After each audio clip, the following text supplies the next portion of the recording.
Kahit tagal kong nagbalik mula sa dilim, pagkatalo at kasinungalingan. Ako'y bumalik hindi upang magpatawad, hindi upang maghiganti.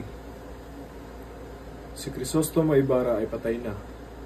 Nilibing na siya sa hukay ng kabutihang walang saysay.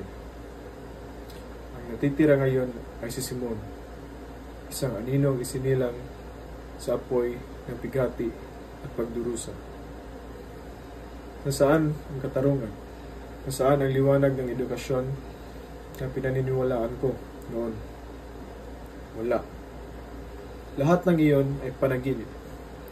Isang ilusyon na winasak ng sistema. Mga pari, mga opisyal, nakaupo sa trono ng kasinungalingan, habang ang mga bayan ko'y ginugutom, tinatapakan at tinatakot. Hindi sapat ang salita. Hindi sapat ang kabutihan. Ang tanging natitirang daan ay ang apoy.